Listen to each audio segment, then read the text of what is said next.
Here at Be Freaking Awesome, we believe that life is too short to be anything less than extraordinary. Join us as we explore what it means to live authentically, grow continuously, and have a blast while doing it. Let's get started.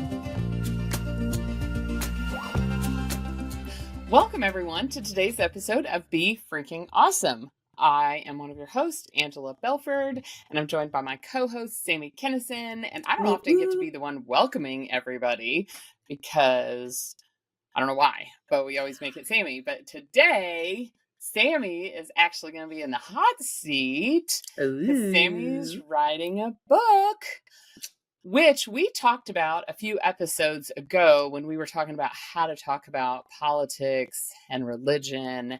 We mentioned that you were writing a book.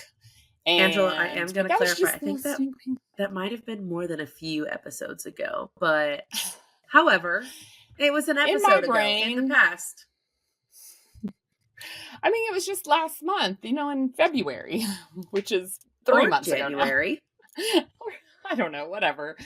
It's like internet land. Sami, stop. I'm just saying, we talked about it. And actually, I pitched you last week as a potential speaker for something on that topic. So that's why it's fresh in my brain. And I hadn't even told you about that. Nope, you have not.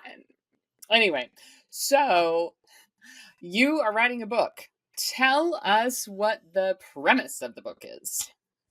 So I want to write a book about communication, and I want to write a book about how we can have better conversations with each other, how we can have better conversations with ourselves, and how we can use communication as a tool and use it effectively, efficiently. And I think I'm going to argue use communication as the tool, the single tool you need to be able to get whatever it is that you want in life. I think, maybe. It's my hypothesis at this point in time. I'm really in a spot right now where I'm trying to figure out what question am I actually answering by writing this book. That's still the early phases, this is messy middle. I don't actually know what question. I've got a couple options, different ways we can go about it. And so it'll be fun to re-listen to this episode later when the book has come out and be like, oh my gosh, it's totally not that at all, or whatever it is. Well, I want to talk about that because I remember weirdly when I went to marriage therapy and I was like, that doesn't always have to be traumatic. It was for me, but anyway, we're in a rough spot. And our therapist was like, everybody thinks that communication is the answer, but it's not the answer. And yet it is. I think it's fascinating because in some ways it is the tool and in some ways it's the indicator, right? We talk a lot about indicator lights here. I have been rumbling around this week with this idea, and I might lose some people here, but I'm just going to go for the nerdiness anyway. I think that the language of our heart and the language of our soul is not English or Spanish or French or anything that can come out of our mouths, frankly.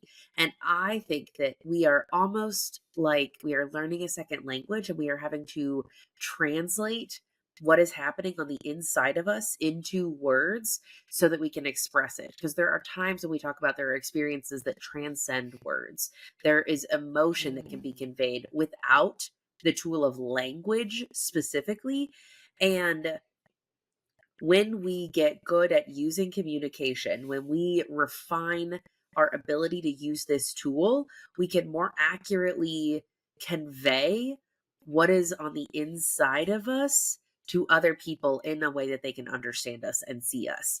And so I think that, yes, you're right. Communication is not the answer exactly, but also when you can look inside yourself and really understand who you are, and you have the language to put that into words, and you have the know-how and the efficiency and the savviness to be able to pluck words out and use that to communicate something, I think that that is where communication really thrives. And even, they don't have to be English words. I have at times been like, there's a phrase in French, I know you're trying to interrupt me. People on YouTube can see. Let me finish my thought, and then you're going to interrupt me. It'll be great. Um, I one time was telling somebody, I was like, I miss you, but I miss you in English is actually not enough. In French, the phrase would literally translate to, you are missing from me, to me manque. And it is a different conveyance. You are missing from me means something different than I miss you. And I'm going to use whatever language tool I have to most effectively communicate what is on the inside of me to you. There you go. Interrupt away. So, love it, because what I think my therapist, he would 100% agree with you, I think, because what he was saying is that, and he's a big fan and a trainer and certified in emotionally focused therapy. And he's like, we have to get clear on what the emotion is, because his perspective was like, the whole, if you just learn tools and techniques that say, what I hear you saying is, and then you reflect back what they said, and then Right. use I statements, that those don't work if you're not tuned into your heart. And if you're not Yeah. clear on what your needs are, then you're not going to be able to communicate that. And as you were talking, actually, I was thinking about how many times it is not language that is the most effective way to communicate. Mhm. I used to be the kind of person that, like, I didn't really like, I was a hugger.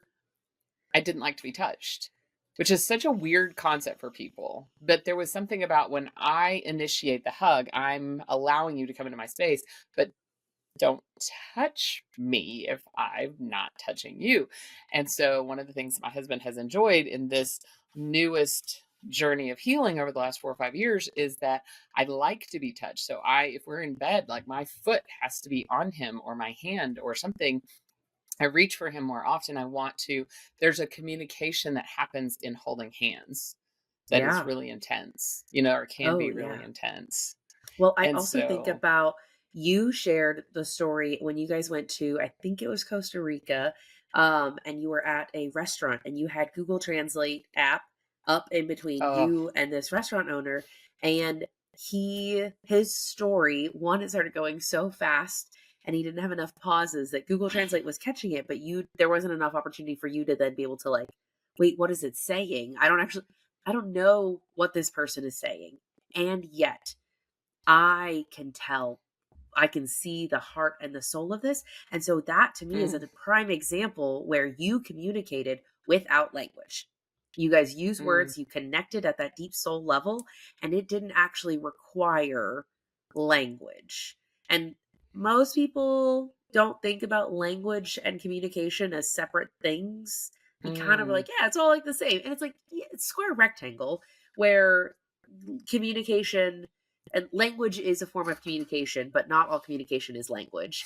And mm, anyway, I think about that moment that mm. it transcended words. It's interesting you say that, because that moment I is the first moment that I ever had a deep desire to learn another language, because Mhm. I had taken French and I'm like, yes, I did it, always self-serving to how I can make my life easier. And in that moment, and I've had a couple of moments since then, that I wanted to know the language so that I could understand. At a similar, but less public story, where when I was at the Fayetteville Housing Authority, and we had an issue with a resident, and we had just gotten someone that was bilingual on staff, and when we hired her, are you willing to translate? And sitting there and watching someone be able to they could speak English. This person could understand English, but it was their second language. And when they had the opportunity to express their frustration and what they were feeling in their native tongue, and to your point, I didn't need the translator exactly. I got the gist of it. Like, she gave me a few of the details, but it's a beautiful, beautiful thing when someone can Mhm. especially express emotion in that native tongue. Like you said, the heart. Right. The language of our heart and our soul is already having to get translated from whatever that heart language is into English or Spanish or French or whatever your first primary word language is. And then you add in having to translate that into another learned language. Like, it is so much harder to convey that. Mhm. Anyway, so my book is not about languages. It but also it kind of is. And I think one of the premises that that I have started with and it will probably come back over and over again is for most conversations, for it to go well, you need to know what you want and you need to be clear about what it is you want to get out of it. I think it's less crucial in the more casual conversations to be really diligent about naming what you want. I but sometimes not. Sometimes when you're going to lunch with a friend to catch up, it can be helpful to name this conversation. What I hope I get out of this conversation is an opportunity to connect with a friend that I have not connected with in a long time. And I want to see them and give them the opportunity to see me in the way that we don't get to do in a regular passing basis. I'm going to go into this conversation with my subordinate on my team. And I need to give them feedback and I need to tell them this isn't going the way that we both want it to. And what I want to have happen after that conversation is for them to have the tools to make an improvement and to do something different. I'm going to approach that conversation differently, knowing that at the end of that conversation, I want us to be able to move forward and I want them to be equipped to move forward. That means that I can't just come into the conversation and say, hey, by the way, you suck, do better, move on. Like, that won't accomplish your goal. If your goal is to just tell somebody they did a bad job, but not actually want anything to be made better, then sure, you can accomplish that. But if you actually wanted something to be made better, that method won't work. That won't fit into your goal. And so being really clear about what it is that you're hoping to get out of every conversation actually can help you be like, oh, well, that is dumb. I can't just go in and say these things. I'm obviously not going to get what I want. That is a very selfish way of thinking about communication, but honestly, it works. It works for everybody, and you will approach conversations in a better way. I can imagine that because there are times that I have done it poorly. And I think of it more in because my husband is my business partner, in those scenarios, I just express frustration and Yeah. I just want to vent my frustration. However, just this week, I was saying to somebody not related about him, because I'm a lot less careful, which is terrible. But I was saying, I want to be careful about how I have this conversation because if somebody is on the defensive, it is very difficult for them to learn. Yep. And the person I was talking to said, whoa, back up the truck. I needed to hear that. If I put someone on the defensive, they can't learn. Yeah. And we were specifically talking about a professional development, a situation where we wanted someone to kind of improve their behavior. And she's like, I needed to hear that this week. And I was Yeah. like, oh, wow, I think I did too. And I was just chatting. You know what I mean? Yeah. And so, love And that. the part that maybe this is the antithesis to it's not actually selfish is that we can sometimes get caught up. I want to get my shot in. I want to get Mm, my response. I want to get my punch back. I want them to feel bad like I feel bad. And when we are honest about the purpose of the conversation, then we can actually say, I want to be in relationship with this person. Maybe I don't need to get my shot in. Maybe that's actually not beneficial for my long-term goals. And mm, I'm going to go to my friend over here who's unrelated and I'm going to say, I need to get this out of my system because it's in my system. And I don't think it's good to just bury it. But I'm not going to like go take my shot at that person. I'm going to go the equivalent of like write the letter and put it in a drawer, but you don't ever actually send it kind of thing. That works because you need to get it out. It's not saying don't do those things. It's saying redirect where you're sending that energy to. and use it in a better, more productive Yeah. way. Because the rest of the story on just expressing my frustration to my husband and business partner is that, well, what did you hope to achieve with that? Well, if I wanted him to do something differently, then just expressing that frustration didn't get us there. It just got him Right. triggered. It caused a big argument. It caused all these things. And when if I'm actually wanting to change his behavior and how things Right. go the next time, or to make him aware of how his actions impact me, then Yeah. really slowing down to think about what I want to happen, Yep. because most of the time most of us don't want um unproductive conflict, the Right. conflict that is just like The draining, conflict that that most doesn't get people think about when they think about conflict. Yes. Yes, the one that you're just sitting there spinning your wheels and stuck in the snow, not going anywhere, and it's Right. just painful, and you're just digging a hole, and it's just making a big mess. That most of us are that's not our goal. Like, let's have Right. some more unproductive conflict. I just want to be stuck. I just want to, that's not what we actually I want. really just What we want to be actually want mad and frustrated all the time, stir a pot. 100% Yeah. for sure. So, one of the things for this book, to kind of bring it back to that part of it, Sorry. Yeah. I no, no, no, no, sorry. This was good. This is what we're doing. We're talking about what am I talking about in the book?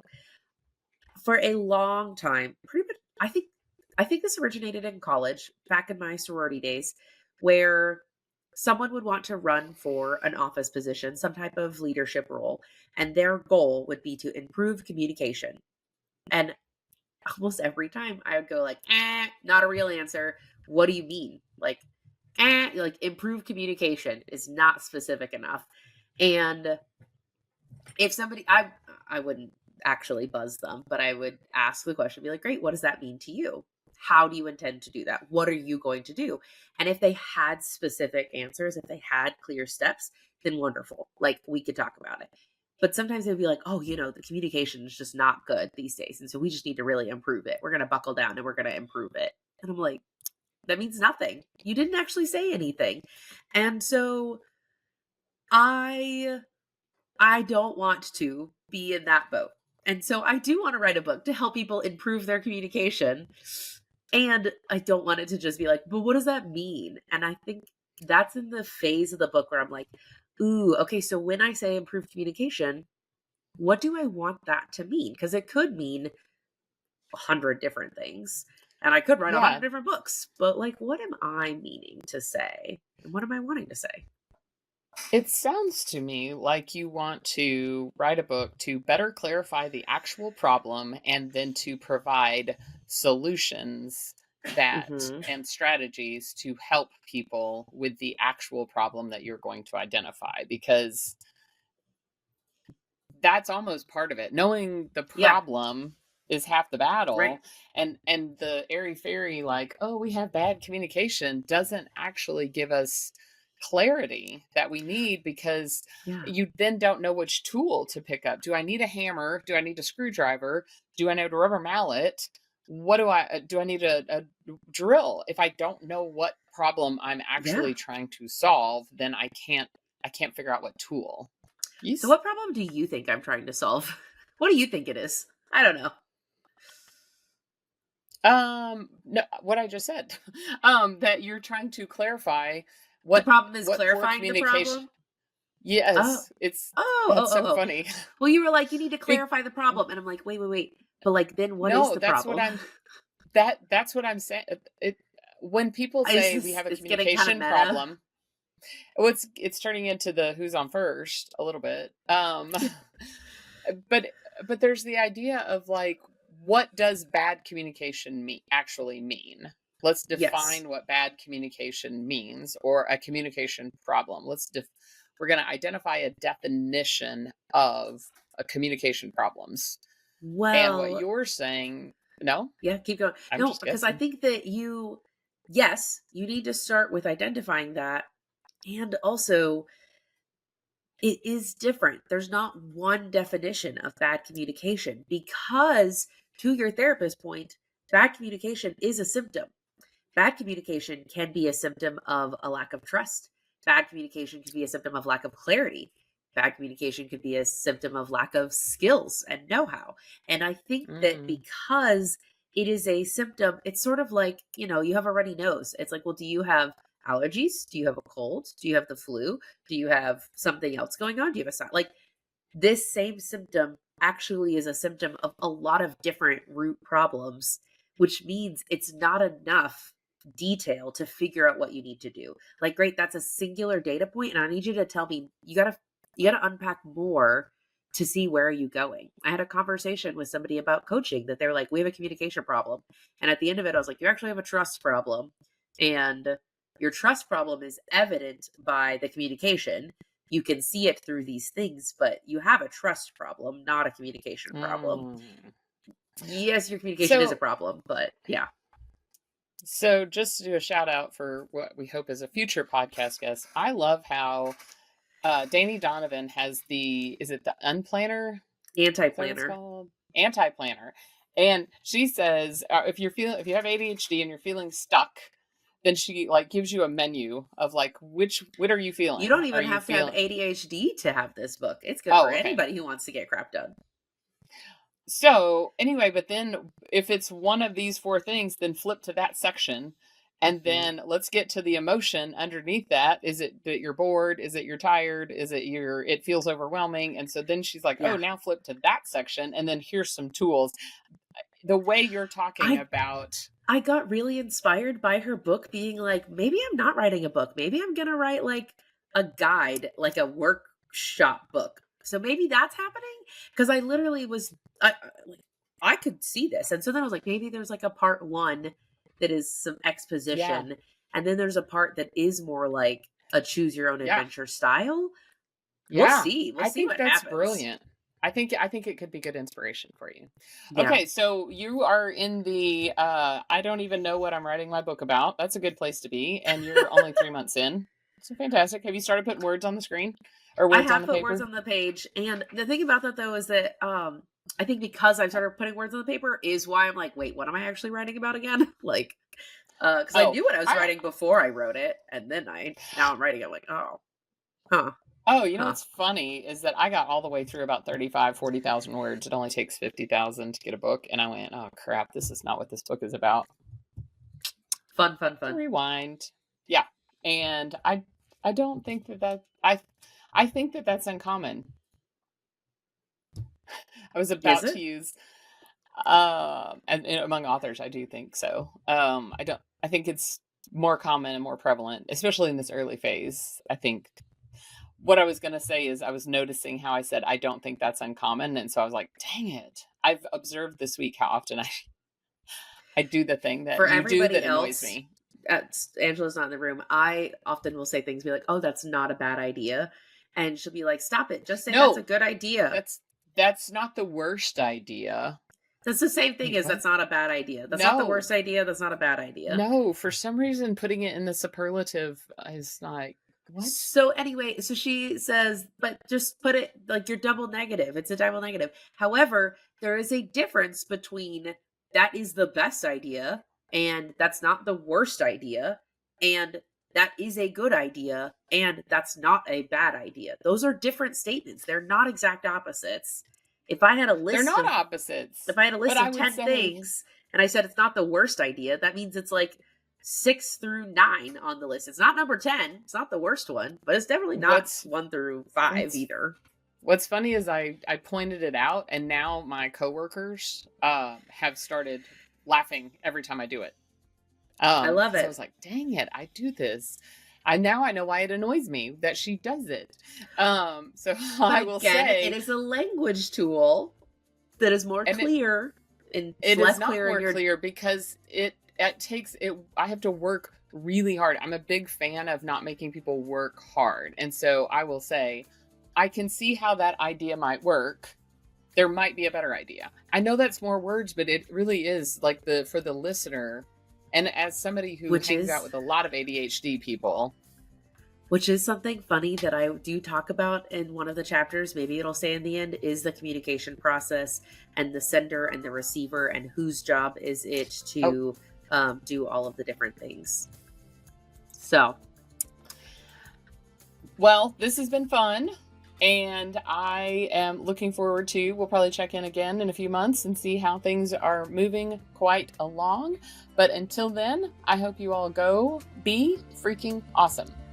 Be sure to subscribe to our newsletter if you want to follow up for more updates as well.